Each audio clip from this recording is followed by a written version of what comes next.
Bueno, pues buenas noches. Buenas noches a todos los médicos residentes de hematología y esta noche tenemos también médicos residentes de radioterapia. Eh, es una sesión que seguro va a estar muy interesante. Es un punto de enlace entre la hematología y la radioterapia. Y claro, como todos sabemos, la radioterapia, pues una de sus aplicaciones importantes en la oncología es en el grupo de hematología. Entonces, pues qué bien que tengamos esta sesión. Creo que va a ser muy útil para todos, no solo para los médicos residentes, para todos los hematólogos. Y tenemos el gusto de que el hospital que participa esta noche es el Hospital Central Militar, quienes nos presentarán un caso clínico. Ya nos dará más detalles la doctora de Michelis, para abrir boca, y después tendremos, como siempre, las discusiones en los tres grupos, contestando algunas preguntas ya formuladas, para poder empezar por ahí la discusión. Quiero decirles, los residentes de hematología pues ya conocen el formato y la mecánica de esto.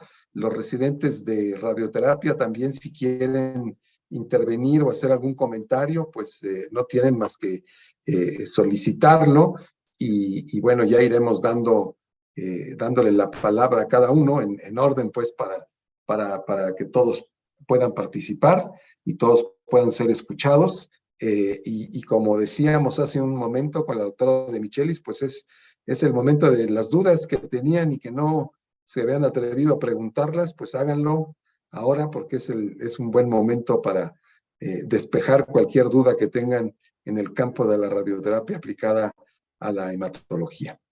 Entonces, bueno, pues sin más, le dejo la palabra a la doctora de Michelis para que nos diga cómo va a ser la distribución. Adelante, Roberta. Gracias, doctor. Pues bienvenidos a todos. Como ya saben, los que ya han estado en sesiones previas, pero sabemos que también hay muchos nuevos que están aquí por primera vez en la sesión del día de hoy, pues les damos la bienvenida a nombre de toda la mesa directiva, y ya les irán tocando pues mucho más sesiones de estas y de todos los tipos distintos de sesiones que tenemos en la agrupación. Antes de pasar como ya de lleno a esta sesión, queremos pedirles solamente para quienes estuvieron hasta este sábado en nuestro curso de actualización en hematología, que nos ayuden a contestar una encuesta muy cortita con este código QR, que pues nos ayuda a ver su opinión del curso para poder ver pues qué se puede ir mejorando después, ¿no? También recordarles que la siguiente sesión que tenemos es una sesión extraordinaria que va a ser el próximo miércoles 22 de marzo, que es una sesión que estamos haciendo pues conjunta con pues alguno de los colegios de medicina crítica, que es justo de hematología en el enfermo crítico, y tendremos pues a dos muy buenos ponentes que hablarán de temas muy interesantes. Y finalmente recordarles un poco cómo funciona esta sesión, sobre todo para los que es la primera vez que se conectan aquí. Todos entraron pues a través de una plataforma en la que tuvieron que llenar sus datos para inscribirse, y cuando entraron les apareció únicamente este icono de la sesión plenaria, que es a donde entraron para entrar a este Zoom en el que estamos ahorita. Cuando sea el momento de dividirnos en las sesiones por grupos, yo les voy a avisar y van a regresar a esa página inicial en la que se inscribieron y que les apareció este icono de plenaria, y les va a aparecer un segundo icono con el grupo que le corresponda. Entonces se van a meter Perdón, acá para entrar a ese Zoom. Ajá. aparece aquí en el chat que algunos no pueden. La doctora Brenda Chávez mandó un mensaje que no pueden entrar, que les marca que ya son más de 100 personas y no los deja ingresar. Ulises, ¿podrías checar esta situación para resolverla? Sí, doctor, estoy verificando. Dice también: del Hospital General de México no podemos ingresar. Entonces, ahorita Ulises y la parte técnica de JC Innovation van a checar este problema para resolverlo. Entonces, no se vayan a ir. En unos minutos seguro ya pueden entrar en lo que empezamos con la sesión. Sí, mientras les vamos explicando esta parte, pero ahora se resuelve. Entonces, cuando es el momento de los grupos, van a entrar al icono que corresponda al grupo y en el momento en que nos corresponda regresar a la sesión plenaria, igualmente yo les avisaré, regresan a esta misma página inicial y le pican sesión plenaria. Y un poco para recordarles la logística de la sesión, ahora que se resuelva y que puedan ingresar todos, vamos a comenzar con la presentación de un caso clínico que, como ya les comentó el doctor Mellón y lo vieron, pues en esta ocasión le corresponde al Hospital Central Militar presentar el caso clínico.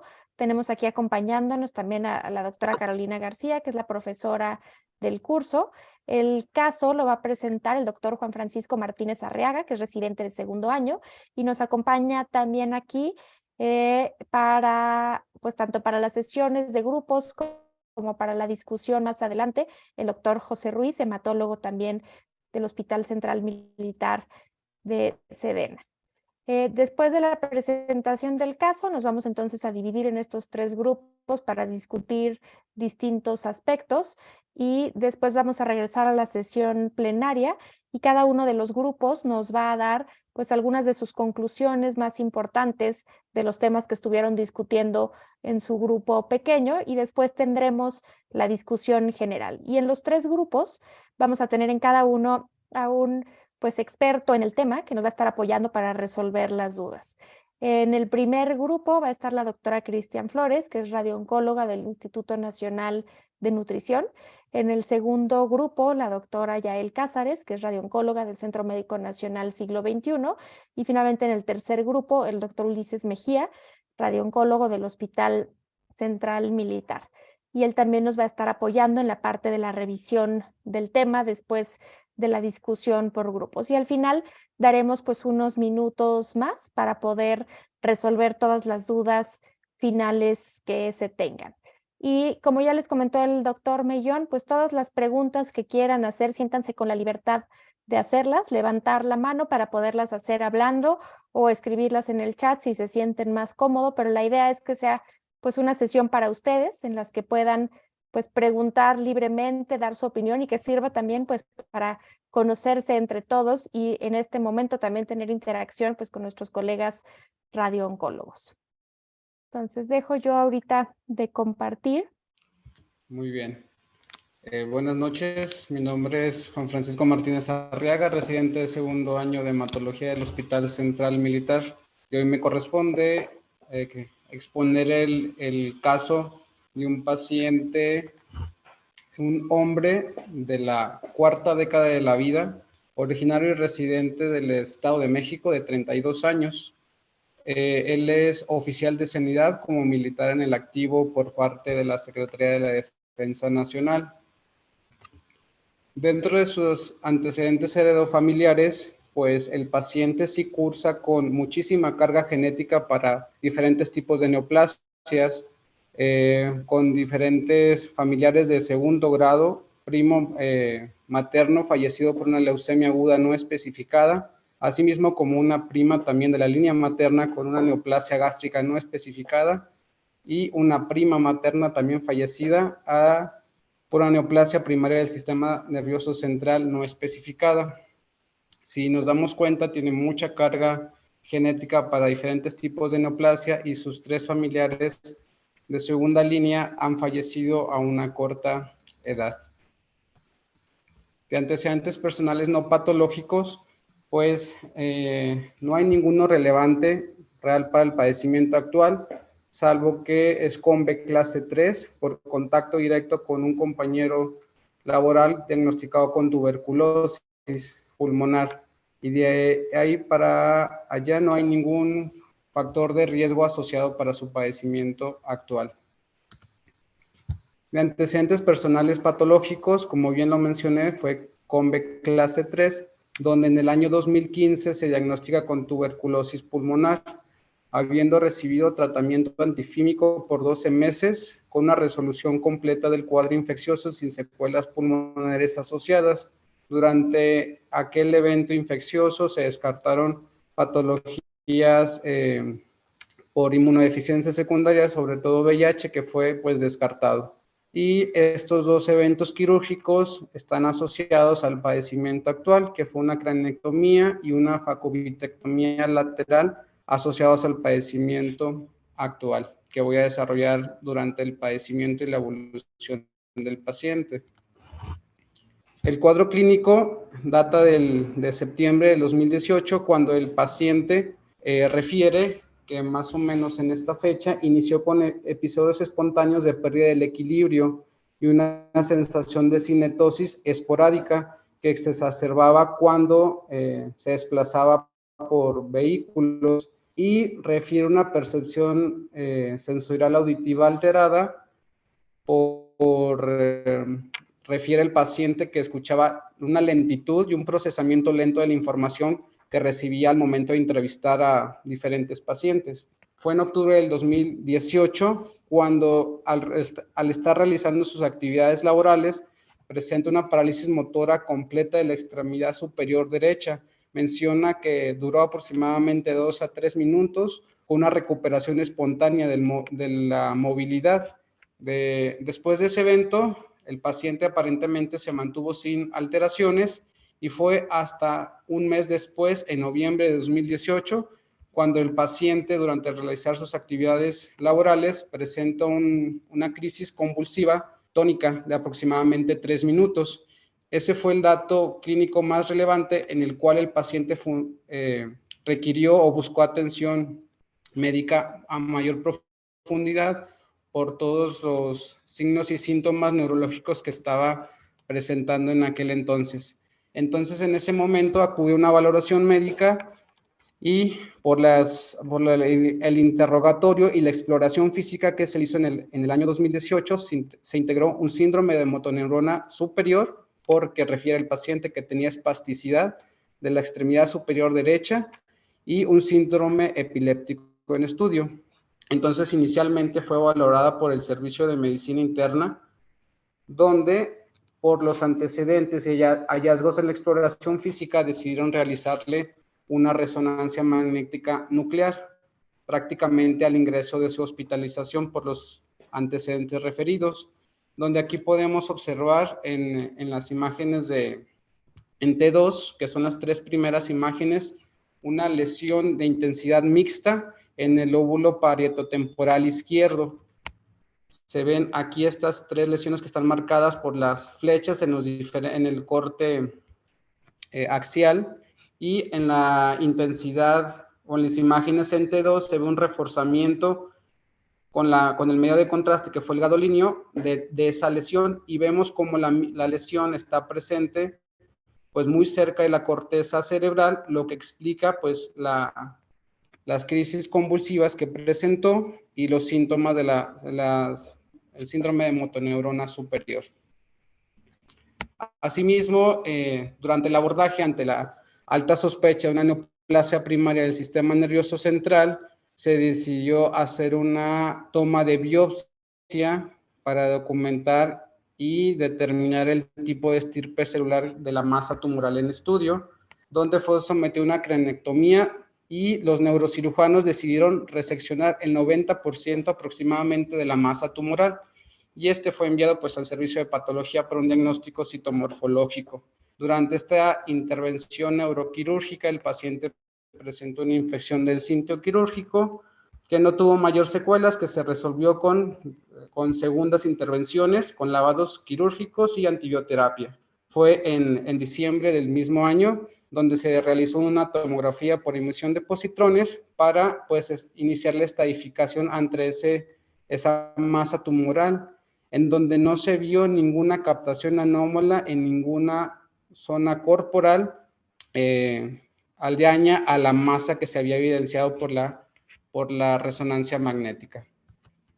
Como parte del abordaje, se decidió también hacer un ultrasonido testicular ante la sospecha por imagen de un linfoma. Entonces, pues también se descartó infiltración a testículos sin hallazgos importantes, y se hizo una punción lumbar para análisis del mismo, que también no se evidenció ningún tipo de células ajenas al líquido cefalorraquídeo.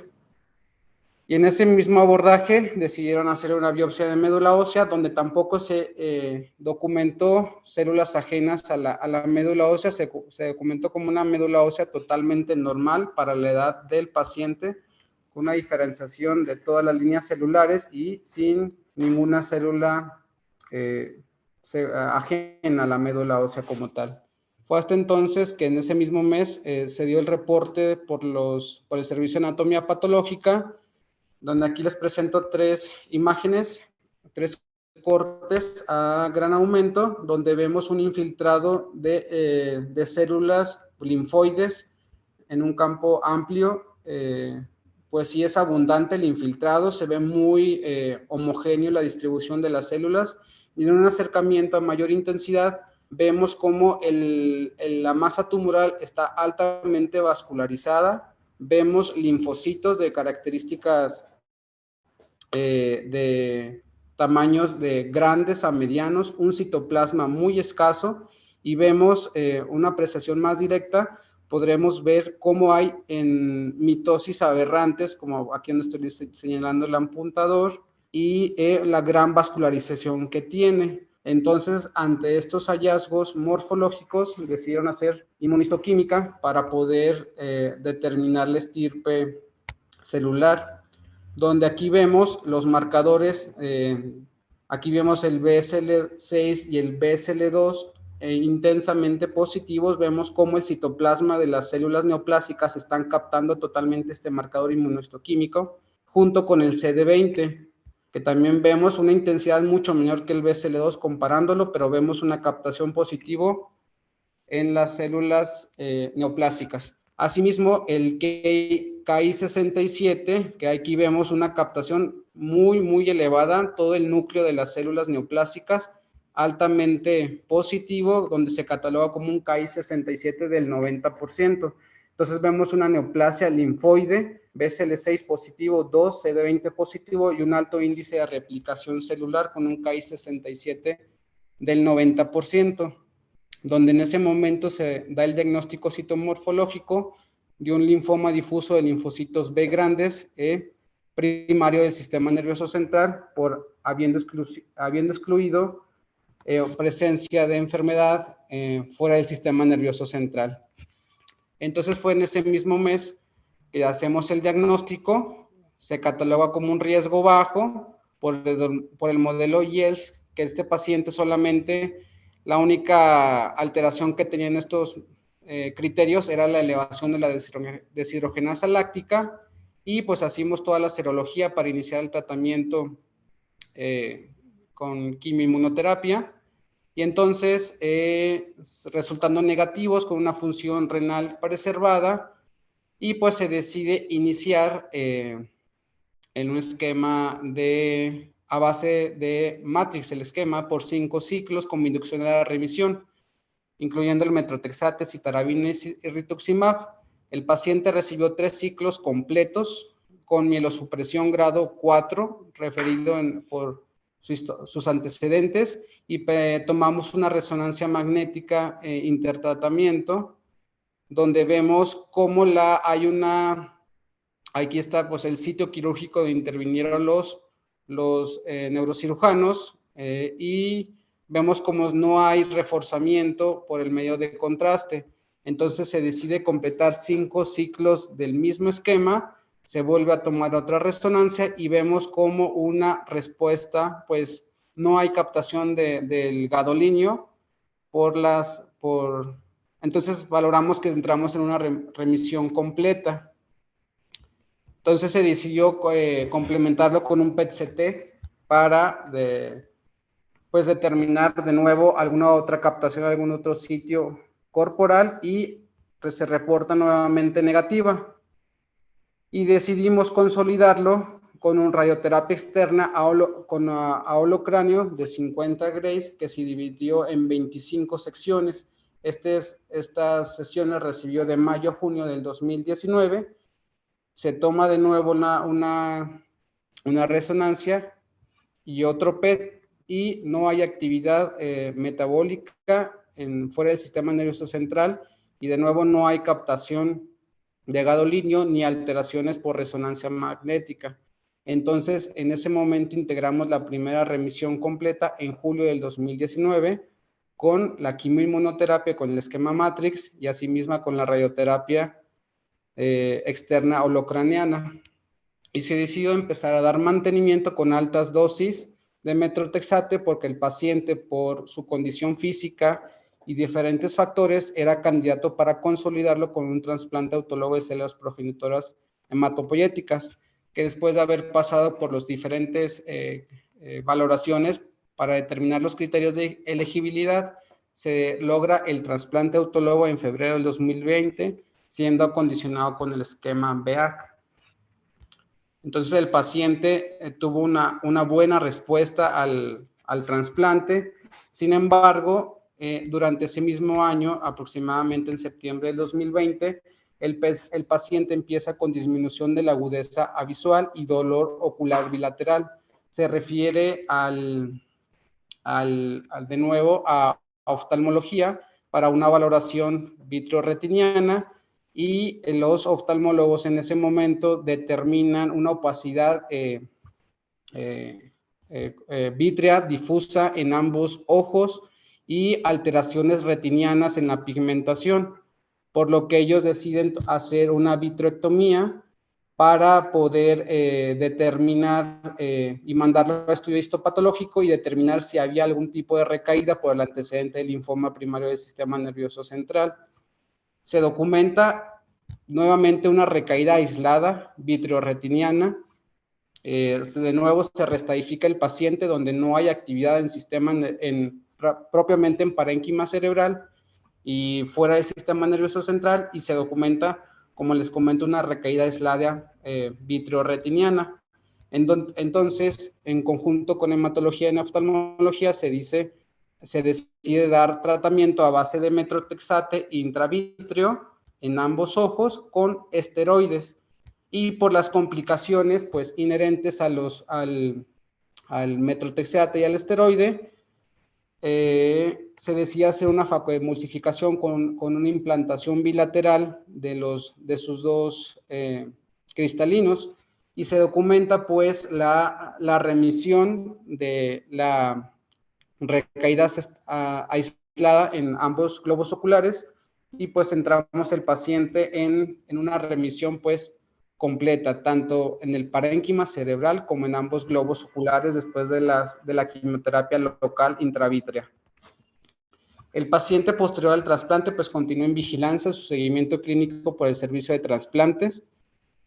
Sin embargo, en la última consulta de este año, de enero del 2023, como parte de sus seguimientos y controles, se pidió una resonancia magnética como vigilancia, donde en esta se documenta de nuevo los mismos cambios pues asociados al evento quirúrgico que tuvo, pero hay un reforzamiento nodular de 3.9 milímetros dentro del lecho de la cavidad quirúrgica. Entonces se está documentando una recaída tardía de la enfermedad local en el mismo sitio donde tuvo el linfoma primario, y en conjunto con el servicio de radiooncología se determinará dar una radiación, pero local, solamente en el sitio de lesión. Entonces, por parte de hematología se van a tomar estudios con una citometría de flujo de líquido cefalorraquídeo para documentar de nuevo una recaída formal de la patología, pero radioterapia está considerando dar radioterapia dirigida, pero solamente a la sitio de actividad tumoral. Se va a excluir toda la radiación holocraniana. Entonces el paciente hasta diciembre del año pues tiene que ser de 3 años, 8 meses y una sobrevida libre de enfermedad post-trasplante de 2 años a 8 meses, que concuerda con los índices pronósticos asociados con este tipo de patologías y habiendo sido consolidado con trasplante autólogo. Entonces, por mi parte sería todo. Si tienen alguna duda en relación al caso, adelante. Muchas gracias, Francisco. ¿Alguien que quiera, antes de pasar a la discusión por grupos, hacer alguna pregunta del caso, ya sea levantando la mano o en el chat, como prefieran? Y yo quisiera, en lo que alguien más se anima a preguntar, preguntarle a alguien de los médicos de radioterapia, de radiooncología que nos acompañan, como específicamente en este caso, que entiendo que pues esta panuveitis fue lo que se consideró como esta primera recaída en el paciente. Supongo que en la clínica no debe ser tan fácil distinguirlos de algunas de las toxicidades pues oculares que pueden ser en diferentes etapas del tratamiento post-radioterapia. Entonces, no sé si alguien de los de radioterapia pudiera como comentarnos qué toxicidades oftálmicas podríamos esperar en alguien que recibió la radioterapia de este paciente. Creo que la doctora Flores, adelante. Hola, muy buenas noches. No sé si alguien más también, ya, el doctor Mauricio también levantó la mano. Mira, y aquí lo importante es comentar que uno entiende que cuando vas a irradiar un linfoma del sistema nervioso central, en teoría uno debiera también incluir la cámara posterior del ojo. Difícilmente vas a ocasionar un efecto tardío de uveitis o incluso catarata con la radioterapia a este nivel. Pero, por ejemplo, este paciente más bien hubiéramos esperado que tuviera a lo mejor un desprendimiento de retina, que hubiera tenido una catarata por el tratamiento con radioterapia. Por esa razón, sí era loable para uno como radiooncólogo pensar que era una recaída y no una complicación por la radioterapia que se ofreció. Ok, muchas gracias, doctor Servín, adelante. Ok, buenas tardes. Nada más dos dudas que me quedaron. En el tratamiento de este paciente, no sé si está disponible en Secretaría de Salud o IMSS, si recibieron el esquema Matrix Tiotepa. Y dos, si seguía algún tratamiento, relacionado a alguna inmunodeficiencia debido a que pues, este tipo de linfoma primario del sistema nervioso central, pues coinciden con pacientes que son, pues, HIV positivos. Nada más tenía esas dos dudas, doctora. Bueno, doctor. De acuerdo. Adelante, doctora Arriaga, ¿nos puedes ayudar con esas dos dudas del caso? Sí, claro que sí. Dentro del esquema Matrix no hay disponibilidad, al menos por expediente clínico, del medicamento del Tiotepa, entonces solamente se consideró dentro del esquema con metrotexate, citarabina y el anti-CD20. Y en relación de las inmunodeficiencias secundarias, y sobre todo por el antecedente que tenía también de tuberculosis pulmonar, pues pedimos también la serología y lo confirmamos con PCR, donde realmente descartamos una inmunodeficiencia secundaria. Y como tiene razón, siempre hay que hacer el abordaje en estos pacientes porque es mucho más común en pacientes con un tipo de inmunodeficiencia, patologías reumáticas y sobre todo por la edad del paciente, pero pues se descartó la infección por VIH. De acuerdo, gracias. Doctora Casares, quería comentar algo también. Sí, hola, buenas noches. Un comentario y solo algunas preguntas. Respecto a los efectos secundarios del tratamiento con radioterapia a holocráneo, como lo comentaba la doctora Cristian Flores, se debe incluir la parte posterior o el tercio posterior del globo ocular por la alta probabilidad de recurrencia a esta región respecto a la cobertura de las meninges. La dosis y la toxicidad es dependiente de la dosis y de la técnica de tratamiento. Eso es algo muy importante que todos los radiooncólogos y que ustedes como hematólogos deben de saber, porque actualmente la intención del tratamiento, cualquier tratamiento con radioterapia, es disminuir las toxicidades, principalmente en enfermedades hematológicas, porque las dosis que utilizamos son cada vez menores, los campos de tratamiento son mucho más específicos y las técnicas de radiación son mucho más precisas. Entonces, la toxicidad estará en relación o dependerá también de la dosis utilizada. En este caso, que fue una dosis alta, pues tomando en cuenta que el tercio posterior del globo ocular estuvo incluido, sí esperaríamos tener toxicidad ocular, principalmente una neuritis óptica con esa dosis de radiación. Pero tomando en cuenta que también las dosis de tratamiento para la consolidación de las enfermedades o de los linfomas primarios del sistema nervioso central actualmente son muy pequeñitas, alrededor de 24 grays, eso hace que la toxicidad sea mucho menor. la toxicidad aguda, principalmente ocular. Lo que normalmente podemos ver es un síndrome de ojo rojo, secundario a una irritación ocular por ojo seco. Es lo más frecuente. Es lo que quisiera comentar. De acuerdo. Brenda Chávez tenía no sé si pregunta o comentario también, adelante. En esa pregunta, soy residente de Mato. Quería saber si a este paciente, ya sabiendo que tenemos un primario del sistema nervioso central con una recaída documentada pues realmente al ojo, al globo ocular, se le dio profilaxis con quimioterapia intratecal para evitar infiltración leptomeningia. Y no alcancé a escuchar bien qué pasó con lo de la citometría de flujo de líquido cefalorraquídeo. Adelante, doctora Arriaga. Sí, claro, el paciente sí recibió quimioterapia intratecal como parte del protocolo pues del esquema Matrix, sí recibió metrotexate, citarabina y el esteroide. Y en la segunda pregunta ¿me podría repetir la pregunta, doctora? Sobre la citometría de flujo de líquido cefalorraquídeo que comentaste, que entiendo que apenas se va a hacer, ¿no? Así es, sí, ya que el paciente entró ya a simulación por consideración de radiooncología, entonces va a acudir a su primera sesión y nosotros vamos a tomar la punción lumbar para mandarle la citometría de flujo a líquido cefalorraquídeo. De acuerdo. Y tenemos también otra pregunta en el chat para ustedes sobre el caso, que es acerca de confirmar si se le hizo PET antes de la primera sesión de radioterapia, que entiendo que sí, ¿correcto? Sí, sí se hizo. De acuerdo. Pues creo que podemos pasarnos a la sesión por grupos para discutir como las preguntas un poco más detalladas y regresamos después a la sesión aquí plenaria. Tenemos otros comentarios en el chat que serán interesantes para discutir cuando regresemos todos juntos. Ahorita son 7:45. Se salen de esta sesión de Zoom a través de la misma plataforma que entran a su sesión por grupo y después regresan aquí a la plenaria, así como entraron a esta misma, y nos podemos ver de regreso aquí a las 8:10 para tener 25 minutos en la sesión por grupos y 8:10 nos vemos de vuelta aquí en esta sesión. Podemos empezar si quieren con la revisión. No sé quién de los dos médicos iba a dar la primera parte, pero adelante quien quiera de ustedes. Sí, Roberta, la doctora Jacqueline Anaya de Centro Médico de Occidente nos va a hacer favor de comentar lo de nuestra mesa. Adelante.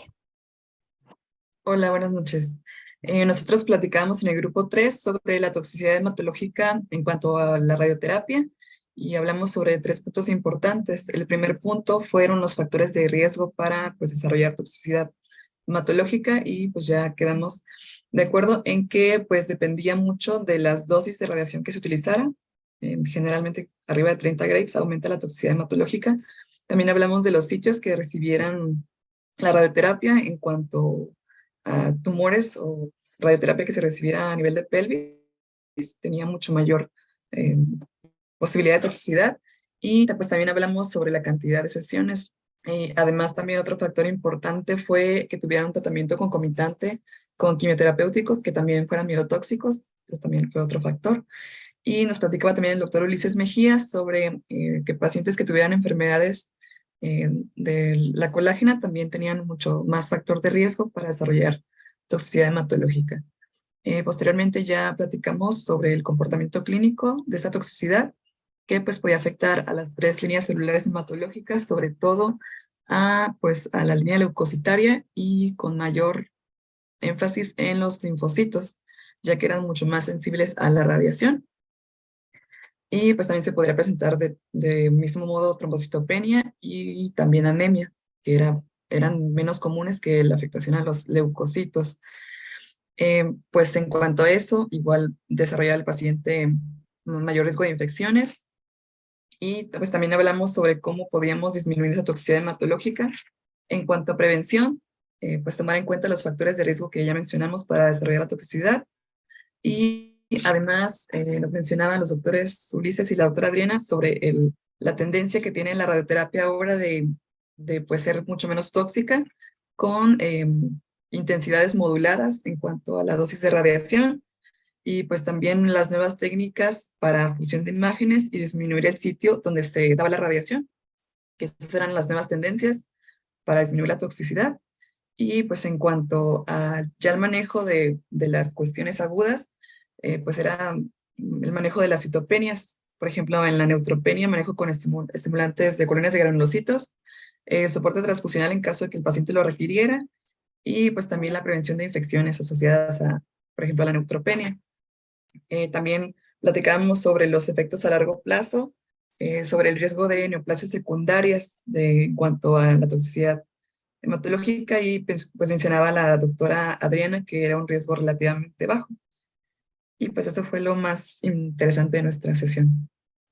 De acuerdo, muchas gracias. Si quieren pasamos ya a las revisiones. No sé si quiere comenzar el doctor Ruiz o el doctor Mejía. El que quiera. Sí, yo creo Adelante. que voy a dar algo De acuerdo. bastante simple, ya el doctor es el experto. Perfecto. Adelante. ¿Sale? Bueno, es que nada, gracias por la invitación. Hice algo bastante rápido porque me dijeron que eran de 10 a 15 minutos, entonces pues vamos a darlo. Bueno, yo soy José Ruiz, estoy ahorita como adscrito en el Hospital Central Militar. Pues hablando un poco nada más, muchas generalidades de la radioterapia. Realmente esta la podemos utilizar de diferentes maneras, desde una radioterapia como solamente como una única terapia, monoterapia, puede ser combinada, adyuvante a procesos quirúrgicos que prácticamente en hematología pues no la usamos, y con fines paliativos, ¿no?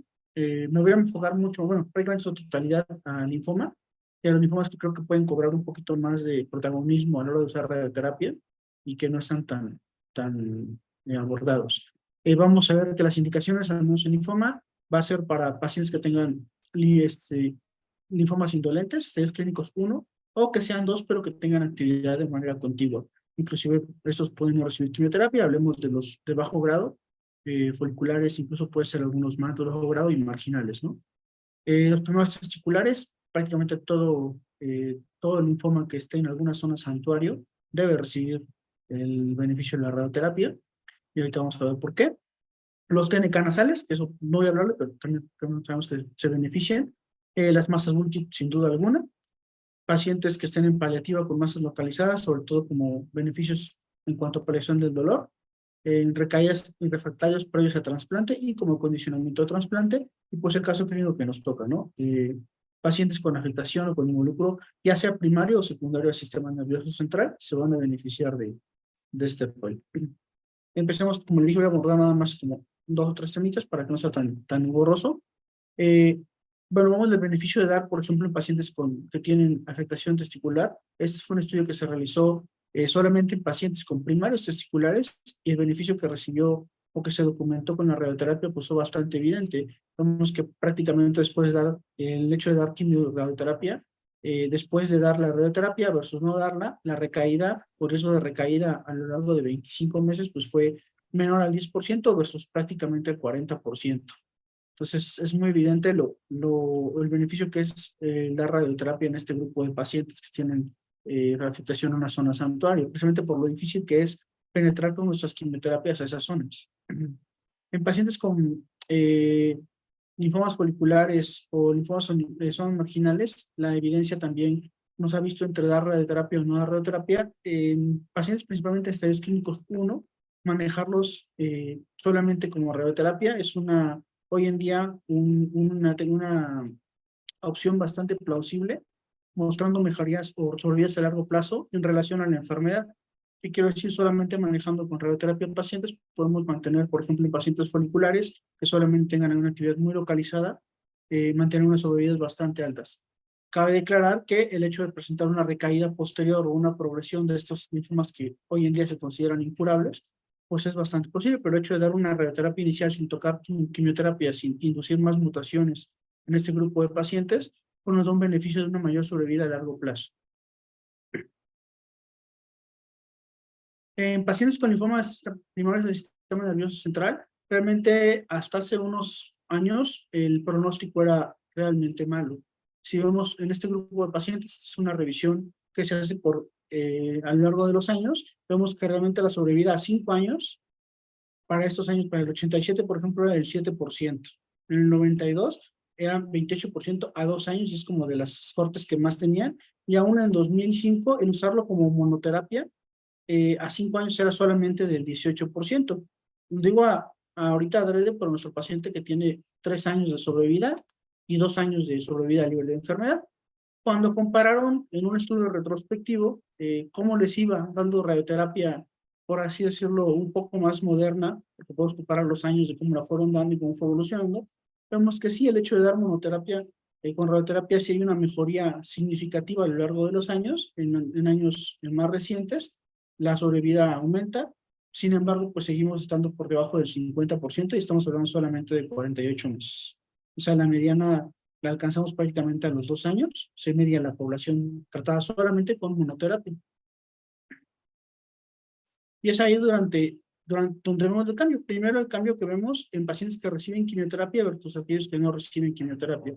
Esta es una evolución a lo largo de los años en este grupo de pacientes con afectación al sistema nervioso central. Vemos que en los primeros años del 85 al 94 era prácticamente una sobrevida a menos de 5 años del 15%, era muy baja aún así, y vemos que la gran mayoría recibía solamente un 50% de quimioterapia intravenosa, y para esos momentos no se les daba un beneficio de recibir una dosis alta de metotrexato. 2 de cada 10 pacientes estaban recibiendo este régimen. A la inversa, vemos que la sobrevida a 5 años va mejorando considerablemente, y vemos que hoy por hoy, básicamente, la única razón para no dar una quimioterapia con alta dosis de metotrexato o tal vez con citarabina sería que el paciente tuviera alguna contraindicación para recibirlo. 8 de cada 10 pacientes hoy en día reciben el beneficio de la quimioterapia, y cuando se coadyuva con radioterapia pues puede alcanzar unas sobrevidas incluso mayores que estas. ¿Sí? Este, por ejemplo, fue un estudio que se realizó en 131 pacientes, y vemos cómo a lo largo de los años hemos logrado mejorar este linfoma que realmente era de muy mal pronóstico. Digo, no es que hoy en día sea el mejor, ¿no? Pero la verdad es que mejorar de 15 a 46% a una sobrevida a 5 años es bastante significativo. Cuando hablamos de quimioterapia o quimioterapia combinada con radioterapia, vemos un beneficio bastante importante en esta serie de prácticamente 60,000 pacientes, en donde un gran porcentaje eran mayores de 60 años. El dar radioterapia más quimioterapia llevó una sobrevida a 5 años del 75% en pacientes que solamente se les daba el beneficio de recibir quimioterapia versus 82% en aquellos que recibían quimio-radioterapia. Y a 10 años de 55 versus 64%. Tal vez un 9% no nos parezca como muy relevante hoy en día, pero la realidad es que en comparación a como estábamos previamente es muchísimo más beneficio. Vemos, esto es más que nada cómo ha ido evolucionando en la quimioterapia y cómo se ha ido usando. Vemos que el hecho de usar quimioterapia sola versus usar radioterapia ha ido en aumento, cómo nos hemos ido cada vez acercando más a usar menores dosis de radioterapia en este grupo de pacientes, y sobre todo con el nuevo aislamiento, ¿no? Lo que hablaba la compañera hace rato que comentó lo que dijo el grupo 1, el usar radioterapia de manera modulada es prácticamente lo que está viniendo hoy en día, porque podemos enfocarnos a la zona con mayor actividad y proteger las zonas periféricas.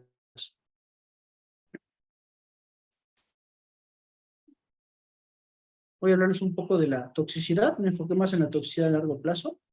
En pacientes, este es un grupo más que nada en Hodgkin, realmente depende mucho de la zona radiada o la zona tratada en cuanto a la toxicidad que pudiéramos presentar. En pacientes en donde está más enfocada o más documentada todo lo que es a nivel torácico por la propia patología de la enfermedad, pues es precisamente en pacientes con linfoma de Hodgkin. Vemos que los pacientes, aquellos que recibieron radioterapia, de acuerdo al estudio donde se ha documentado, pero en todo se documentó un aumento y un riesgo relativo muy aumentado en cuanto a toxicidad cardíaca. Realmente el intervalo de los primeros 5 años pues sigue siendo un intervalo alto, 2, 4 que avanzan. Conforme van avanzando los años, el riesgo relativo es cada vez mayor. Precisamente porque aparte de la radioterapia pues se añaden otros riesgos, ¿no? Pero tengamos en cuenta que estos riesgos son comparados con población general. O sea, es decir, el hecho de que tengan más de 20 años de diagnóstico de linfoma, si el primer pico es a los 20 años, pacientes con 40 años tener un riesgo de mortalidad asociado a efectos de riesgo cardíaco 8 veces más allá de la población general, o 3 veces más allá de la población general, o en este estudio hasta 25 veces más que un paciente de población general, pues habla bastante de la toxicidad que podemos tener a grandes riesgos, y que a veces no es que no la contemplemos, pero es una necesidad que tiene el paciente para poder precisamente llegar a esas edades de vida. Las neoplasias secundarias, casi siempre lo que más miedo nos da de los pacientes que reciben radioterapia son las leucemias. Pero aquí nos podemos dar cuenta que realmente no es lo más relevante. Si nos vamos a los riesgos relativos que tenemos al hecho de desarrollar leucemia, esto igual fue pacientes que tuvieron linfoma de Hodgkin, vemos que el riesgo es de 1.7, 1.8, y vemos, por ejemplo, más en neoplasias intestinales, el riesgo relativo, el riesgo de presentar una segunda neoplasia o una neoplasia sólida. Prácticamente no hay una neoplasia que esté exenta de aumentar su riesgo de presentarse una vez que recibimos la radioterapia, pero volvemos a lo mismo, es algo que se da a largo plazo. ¿Y cuándo la podemos esperar? Cuando hablamos de quimioterapia, siempre hablamos de leucemias secundarias o de patologías en los primeros 5 a 9 años de haber recibido la quimioterapia, perdón. Sin embargo, cuando hablamos de radioterapia, sí cambian bastante las cosas. Por ejemplo, aquí tenemos en este estudio, nos habla del tiempo de la primera aparición de una nueva neoplasia después de haber recibido quimioterapia. Si vemos el tiempo de aparición de 0 a 4 años, el riesgo es de 2.1 versus 3.1, no es tanto en relación a si lo comparamos a los 5 años después, 2.9 contra 3.6 quimio más radioterapia. Y de ahí, en algún momento después de los 9 años, después de los 10 años, el riesgo de presentar segundas neoplasias por toxicidad en quimioterapia prácticamente se vuelve subasal, mientras que en quimiorradioterapia se mantiene siempre latente. Es decir, a lo largo de toda nuestra vida, nuestro riesgo de presentar neoplasias secundarias asociadas a radioterapia pues va a estar presente, sin importar el tiempo que pase.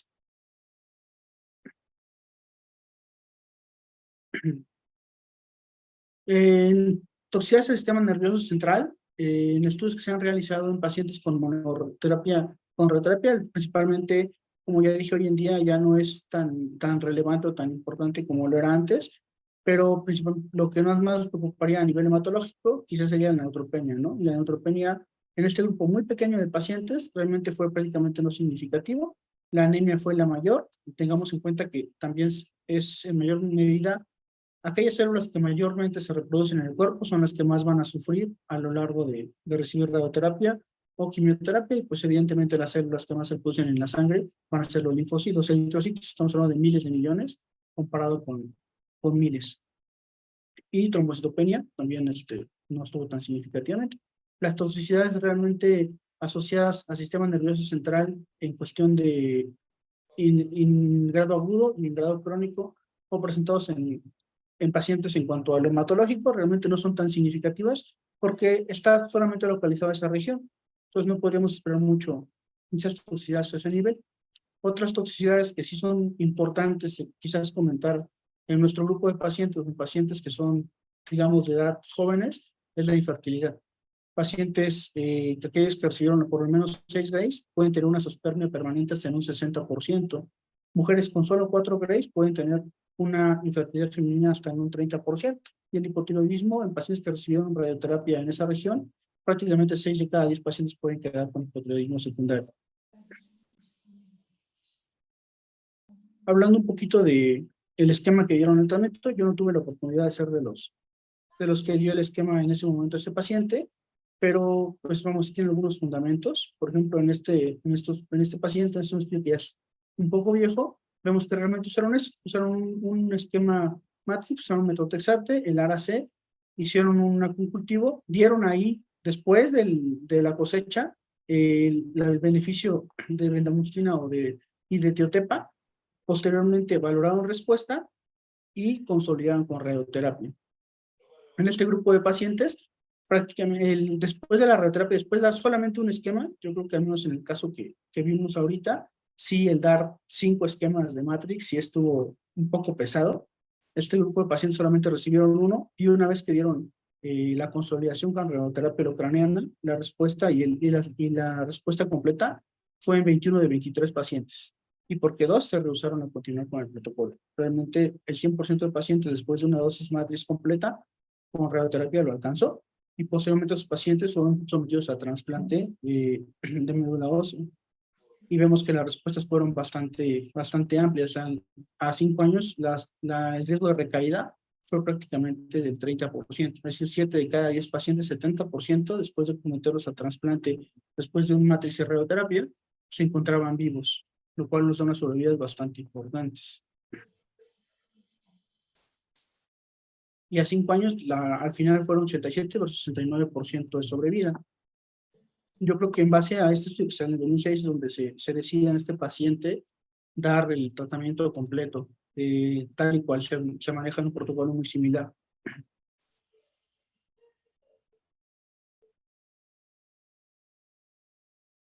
Y bueno, fue una reacción muy corta. No sé si alguien quiere comentar algo, alguna duda, o la dejamos para el final.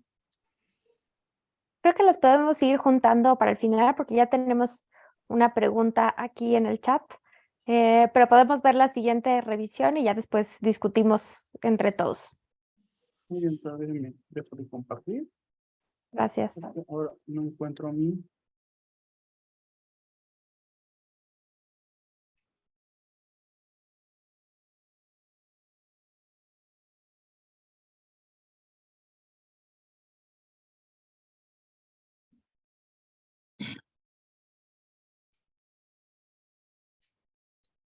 Hola, hola, buenas noches.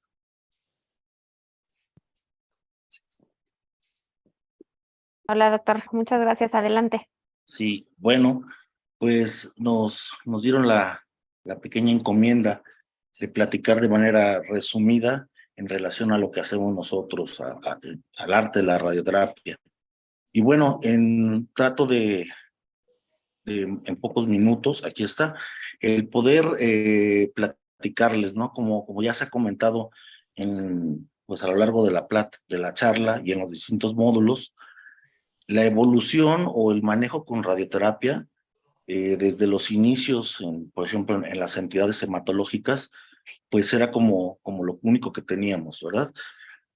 Que muchas veces al analizar los efectos secundarios que tenían los pacientes, al mejor conocimiento de las entidades nosológicas, al desarrollo de nuevos fármacos y también al desarrollo, al descubrimiento de mejores vías de infusión de los medicamentos, pues han llevado a la tendencia a disminuir tanto las dosis de tratamiento, los volúmenes de tratamiento. Todo esto hace que, pues, dentro del manejo multidisciplinario que requieren nuestros pacientes, pues la disciplina de la radioterapia tienda a disminuir la dosis, los volúmenes, pero para esto no es tan sencillo, ¿no? Como ustedes que son expertos en la cuestión hematológica, en algunas entidades como son los linfomas, ahorita nos vamos a enfocar más a lo del sistema nervioso central, pues anteriormente eran campos muy extensos, ¿no? Prácticamente radiar todos los grupos ganglionares, estuvieran o no afectados.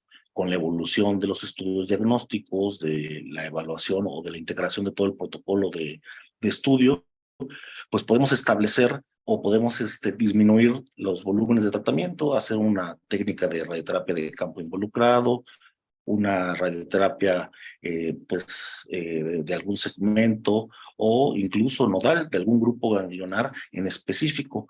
Para esto nos basamos mucho y nos apoyamos mucho en los estudios metabólicos, como es el caso del estudio PET-CT. Y en relación propiamente a la radioterapia, en cuanto a las técnicas de tratamiento para tumores primarios, de linfomas primarios del sistema nervioso central, como lo han mencionado durante la charla, pues clásicamente era otorgar un tratamiento holocráneo y con dosis altas, ¿no? Altas, arriba de 40, 45 grays, en algunos casos, algunas series reportaban los 50 grays, pero con el advenimiento de estas técnicas de quimioterapia, de mejores esquemas más robustos, de protocolos que cubran con mayor pues sí, que tenga una mejor cobertura de todo el sistema nervioso central, ha permitido que disminuyamos la dosis de tratamiento, y esto hasta el final vamos a hacer un pequeño recuento de cuáles son las dosis que se recomiendan. Entonces, también tenemos otros escenarios, como hay pacientes que podemos radiar de manera focal. Obviamente, esto es en un escenario de recaída. Hablando de recaída, si el paciente ya recibió tratamiento de radiación, recibió quimioterapia, incluso trasplante, y hay una recaída, bueno, podemos hablar de una reirradiación, pero de manera focalizada. Hay otros escenarios que, como ustedes ya bien saben, dentro del abordaje diagnóstico, es imperativo el poder analizar la órbita, el poder ver la retina, toda la cuestión vítrea, para establecer si no hay implantes o hay siembras a nivel de la parte anterior del globo ocular, porque también está descrita técnica de tratamiento dirigida a la órbita. Y de la misma forma, dentro del protocolo de estudio, ver cómo está el estado del líquido cefalorraquídeo y el estado vía por imagen, por resonancia del neuroeje, pues establecer si no hay alguna lesión que esté en el neuroeje que sea susceptible de ser manejada con radioterapia. Bueno, en otros, aquí a manera de ejemplificar las distintas formas de tratamiento, perdón, me regreso. Una vez que se establece el diagnóstico del linfoma primario del sistema nervioso central, pues tenemos que establecer un principio básico, si este paciente es elegible a manejo con quimioterapia o no es elegible, porque de ahí va a depender el manejo propio de radioterapia. Hay pacientes que si reciben obviamente el tratamiento con quimioterapia, vamos a establecer una vez completado el protocolo de manejo con quimioterapia, cómo es la respuesta, si es una respuesta completa o es una respuesta menor a completa, ¿no? Parcial, o progresión. En eso nosotros nos vamos a basar para consolidar ese paciente. Entonces, en el escenario que el paciente es candidato a quimioterapia y tiene una respuesta completa, hay indicación de ofrecer tratamiento con radioterapia, pero con un esquema de menor dosis. Una dosis total de 23.4 grays con fraccionamiento convencional de 1.8, que nos daría un total de 13 sesiones a holocráneo. Si el paciente no fue candidato a tratamiento con quimioterapia, entonces el paciente va a tener que recibir un esquema de radioterapia a holocráneo a dosis completas, a dosis plenas. Y que ahorita lo vamos a desglosar, pero va del rango hasta los 45 grays, que puede, de manera general, ¿verdad? Ok, les comentaba yo que pues obviamente los estudios de imagen o los estudios diagnósticos van a ser de suma importancia. Para esto les recomiendo a todos los jóvenes residentes esta página donde podemos nosotros encontrar las descripciones desde el punto de vista radiológico que nos van a poder favorecer o nos van a poder ayudar a describir el problema a nivel del sistema nervioso central y que para nosotros, en caso en cuanto a la indicación de tratamiento, nosotros nos apoyamos mucho de las imágenes, tanto de las metabólicas como los estudios de resonancia magnética, para poder tener una mejor definición de los volúmenes de tratamiento y entonces, por lo tanto, poder tener un tratamiento más focalizado. Y entonces, bueno, también es indispensable pues tener o basarnos en las guías, en las recomendaciones que nos pueden dar las guías tanto nacionales o internacionales para el manejo de estas entidades. Y lo que comentaba, el abordaje diagnóstico es indispensable. Siempre el tener todos los estudios completos, como en este caso, en estos escenarios, el tener obviamente su resonancia magnética, su tomografía del sistema nervioso central, si es factible contar con biopsia, obviamente para todas las cuestiones de inmunistoquímica, con el abordaje menos invasivo, ¿no? De preferencia un abordaje vía estereotaxia.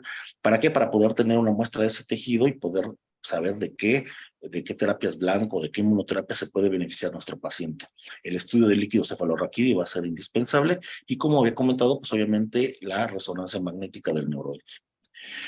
El examen oftalmológico, todo esto con la intención de descartar que haya siembras en el vítreo, en la parte retiniana, porque ahí, como la técnica que habían descrito en un principio, pues sí, el holocráneo pues, abarca todo el sistema nervioso central y la parte posterior del globo ocular, no así la parte anterior. Entonces es indispensable descartar que haya enfermedad a ese nivel, porque entonces pues, el paciente tendría que incluirse esa parte del globo ocular. En cuanto a la resonancia magnética del neuroeje, va a ser importante porque aunque no es tan frecuente afortunadamente, puede haber pacientes que también debuten con implantes a nivel del canal medular y que requieran o que sean susceptibles, independientemente de la intensificación del manejo con quimioterapia, establecer si se requiere alguna consolidación a nivel del neuroeje. Y como habíamos mencionado, de acuerdo a la respuesta, pues nosotros podemos establecer una dosis a holocráneo, pero de menor dosis, unas dosis de baja dosis le llamamos. Entonces, de acuerdo a la respuesta, como ya mencionado inicialmente, si es una respuesta completa, podemos dejar a ese pacientito con menor dosis, 23.4 grays en 13 fracciones. No así, si la respuesta es menor, entonces el paciente igual, el holocráneo se debe de brindar, pero con dosis mayores, que pueden ir de los 36 a los 45 grays. Para esto, de manera breve, les comentaré este estudio en el cual pues clarificó el papel de poder ofrecer menor dosis a los pacientes que reciben el esquema completo de quimioterapia y dejarlo de acuerdo a la respuesta completa holocráneo hasta 23.4 grays. Y aquí se muestran las curvas de supervivencia, en lo cual pues es evidente que hay una mejoría en la supervivencia libre de progresión. Y nos recomiendan estas dosis, 23.4 grays con fraccionamiento de 1.8, si hay respuesta completa, si la respuesta es menor a ello, de 30 a 36, con una sobredosis de 45 grays a la lesión residual. Y para ello, como les mostraba dentro de la secuencia de las imágenes, bueno, damos holocráneo, después podemos hacer un volumen reducido, de acuerdo a estos estudios, tanto lo metabólico como la resonancia magnética, para poder establecer ese incremento. Es decir, ya no es la dosis completa todo el holocráneo, por lo tanto, disminuye el riesgo de secuelas o de complicaciones asociadas al manejo con radioterapia. ¿Y qué hay en el escenario? Ok, el paciente pues requiere un seguimiento, como todos sabemos. En el caso de que el paciente haya recibido previamente radioterapia, bueno, independientemente de todas las situaciones que puede haber de esquemas de quimioterapia, de otras líneas de tratamiento, incluso llevar al paciente a trasplante, también podemos considerar una irradiación focal. ¿De acuerdo? Cuando el paciente no recibió tratamiento con radioterapia, y aquí es importante el tiempo de la respuesta, si fue mayor o menor a 12 meses, bueno, pues aquí también hay papel para radiar el holocráneo o la parte involucrada que sea susceptible de recibir radiación. Ok, bueno, si hubiese alguna duda o alguna pregunta, estoy a sus órdenes. Muchas gracias, doctor Mejía. Tenemos un par de preguntas en el chat. La primera que teníamos es acerca del contexto de pacientes con linfomas difusos y células grandes B con afección al sistema nervioso central, y particularmente en este grupo de pacientes de más de 60 años, un poco sobre las toxicidades de la combinación de quimio y radioterapia y pues cómo se ha podido ir modulando esta toxicidad. Supongo que pues con las nuevas técnicas o con el conocimiento actual de radioterapia, ¿no? Es decir, para ustedes, yo les preguntaría, ¿la edad mayor a 60 años les limita en algo o les hace pues tener como un foco de alarma en cuanto a más toxicidad?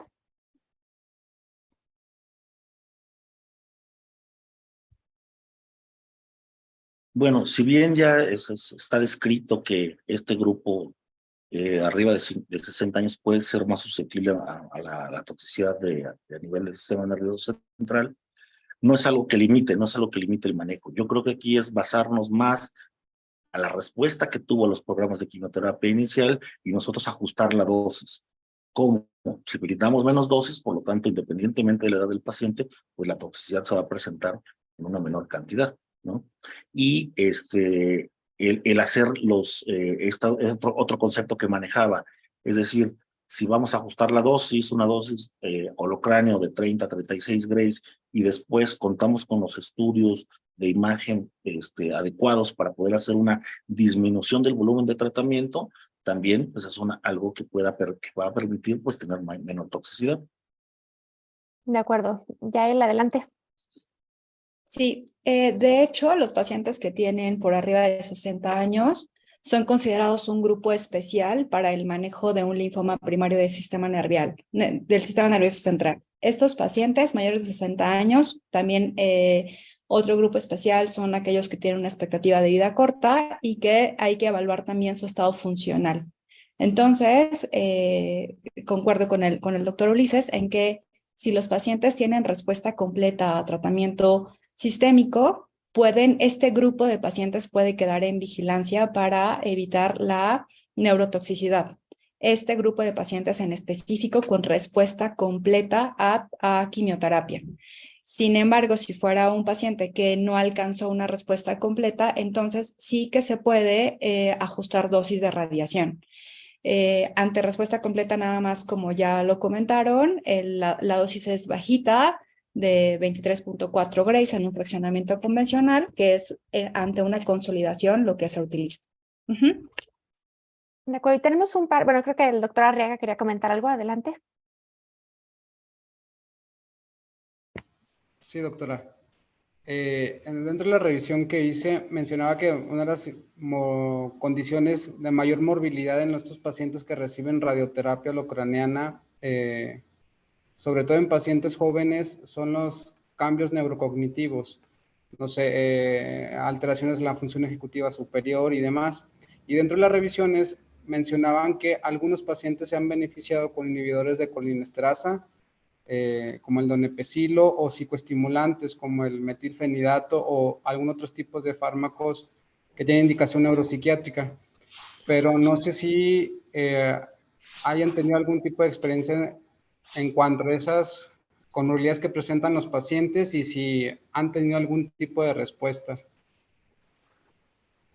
No sé si alguno de los médicos de radiooncología tiene alguna respuesta al respecto, y yo aprovecharía también para agregar a la pregunta, porque tenemos varias preguntas en el chat justo relacionadas con este como deterioro cognitivo y la morbilidad en funciones mentales superiores, etcétera, además de estas estrategias que comenta el doctor Arriaga, un poco sus recomendaciones de cómo monitorear esto en los pacientes. Doctor Mejía, ¿algo que nos quiera comentar?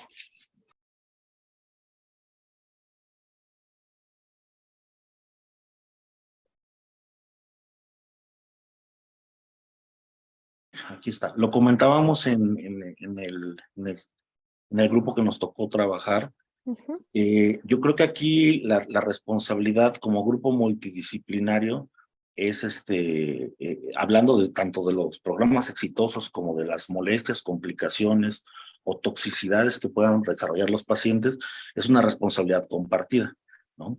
Nosotros propiamente, como se comentó, pues la intención, o no la intención, sino la evidencia marca el disminuir la dosis, disminuir volúmenes de tratamiento, con la intención de ser menos tóxicos.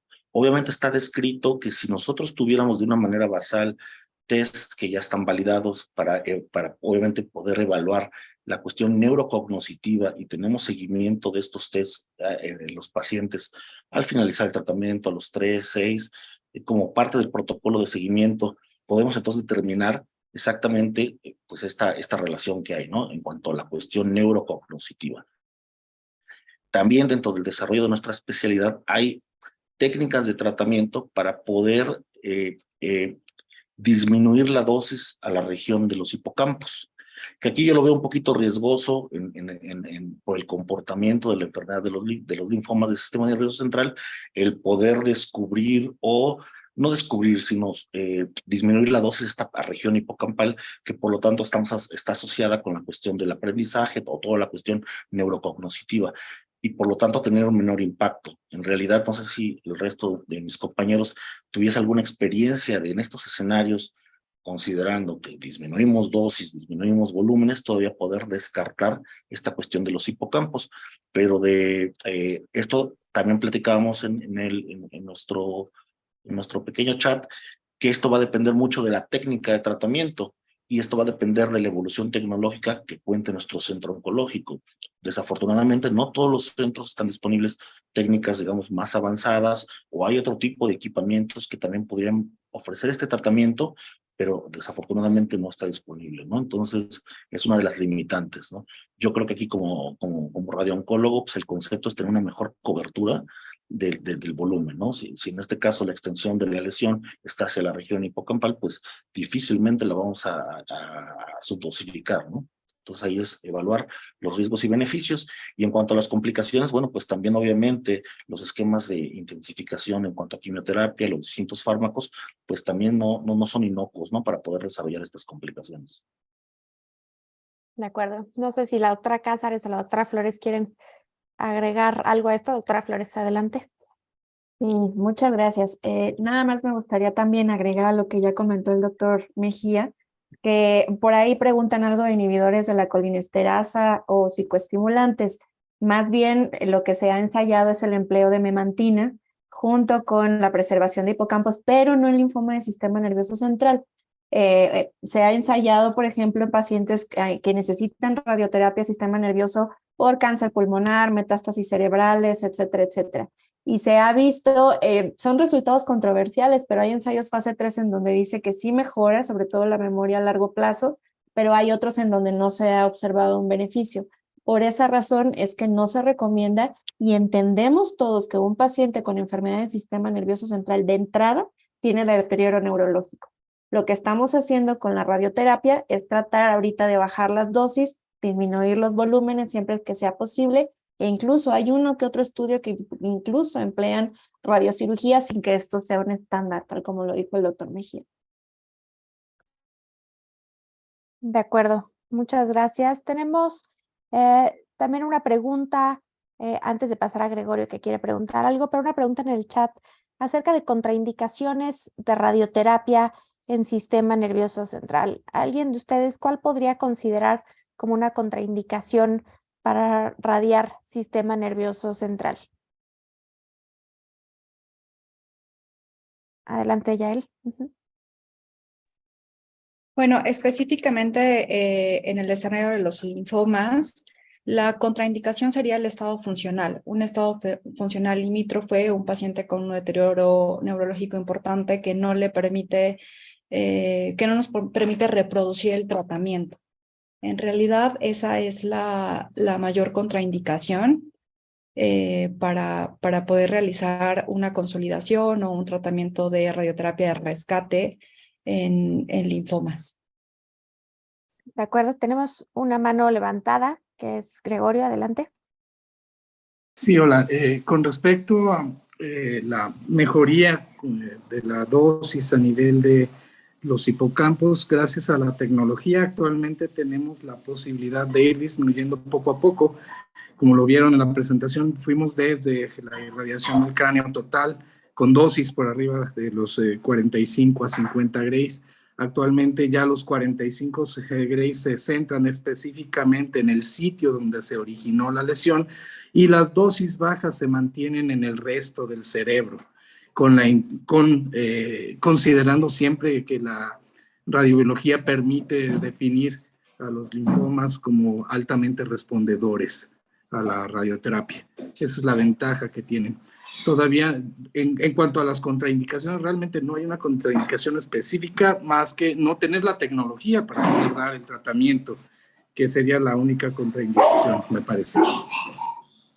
De acuerdo, muchas gracias. Y tenemos en el chat otra pregunta, pues muy como concreta y del día a día, que es, pues una vez terminada la radioterapia holocraneal y neuroeje, ¿qué tiempo tendríamos que esperar para administrar quimioterapia intratecal? Y yo diría también, pues quimioterapia sistémica, particularmente dosis altas de metotrexate, ¿no?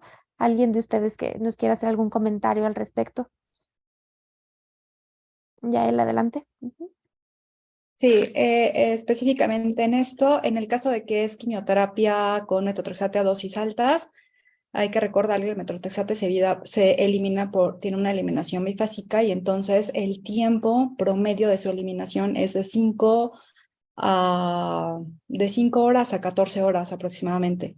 Entonces, lo ideal es que el tratamiento posterior a la radiación o que reciban primero quimioterapia intratecal o quimioterapia con dosis altas de metotrexate sea por lo menos 2 semanas después. Ajá, ese es el momento ideal, el tiempo ideal. Y también importante tampoco ir más allá de ese tiempo. Sí, y tengo otra pregunta, también un poco de estas concretas del día a día, que es acerca, pues, de los estudios de imagen posterior a la radioterapia y los cambios que podemos esperar. Y creo que podemos hablar particularmente de sistema nervioso central en este contexto, que puedan ser, pues, únicamente, pues, cambios relacionados con la radioterapia y cómo distinguirlos de enfermedad residual. No sé quién quiera contestar.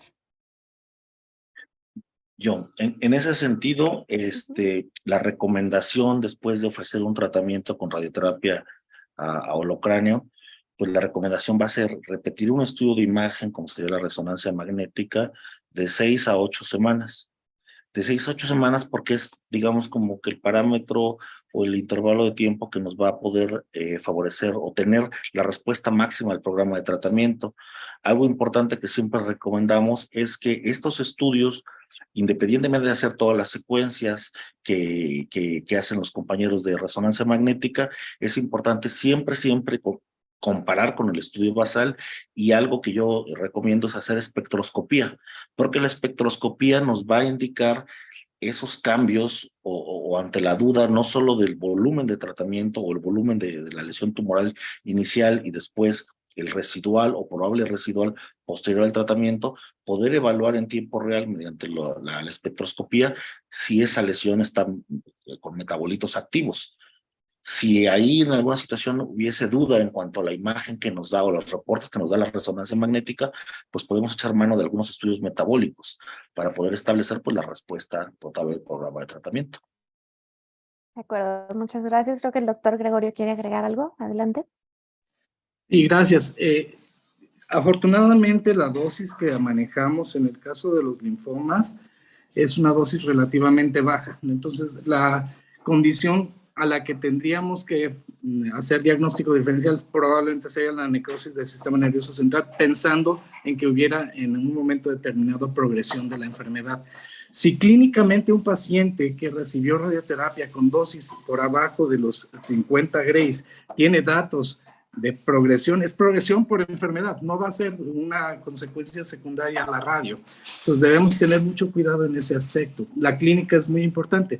Por supuesto que los estudios radiológicos van a darnos y sentar bases precisas para poder encontrar actividad de la enfermedad en forma temprana.